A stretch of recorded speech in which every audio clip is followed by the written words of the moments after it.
क्या रायबरेली सदर सीट से चुनाव लड़ने की मूड में है प्रियंका गांधी? क्या प्रियंका गांधी के चुनाव लड़ने से कोई बड़ा उलटफेर हो पाएगा?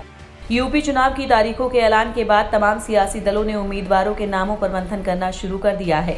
इसी कड़ी में कांग्रेस ने भी अपने 125 उम्मीदवारों की पहली लिस्ट जारी कर दी है।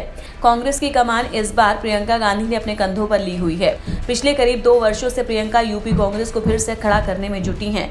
साथ ही प्रियंका जिस तरह एक्टिव है उससे उनके चुनाव लड़ने के कयास भी लगाए जा रहे हैं। दरअसल कांग्रेस उम्मीदवारों की जो पहली लिस्ट सामने आई है उनमें 40% महिलाओं को टिकट दिया गया है।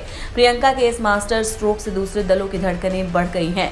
इतना ही नहीं, मैं लड़की हूं, लड़ सकती हूं के प्रियंका के नारे से उनके चुनाव लड़ने की अटकलें लगाई जा रही हैं। ये भी अटकलें लगाई जा रही हैं कि बीजेपी और एसपी को टक्कर देने के लिए कांग्रेस को किसी बड़े चेहरे को मैदान में उतारना होगा और वो बड़ा चेहरा प्रियंका गांधी का भी हो सकता है।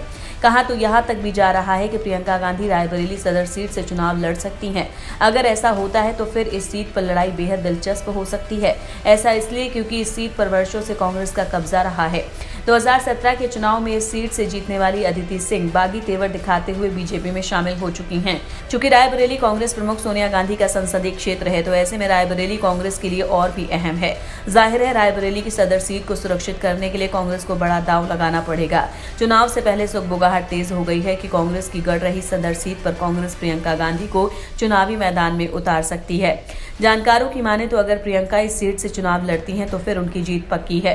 वहीं रायबरेली सदर सीट पर प्रियंका गांधी के चुनाव लड़ने से इस सीट के साथ रायबरेली के आसपास की 3 से 4 सीटों पर कांग्रेस उम्मीदवार की जीत तय है, जो पार्टी के लिए किसी संजीवनी से कम नहीं होगी। ऐसे में देखने वाली बात यह होगी कि प्रियंका इस सीट से चुनाव लड़ती हैं या नहीं। इंडिया न्यूज़ वायरल की रिपोर्ट।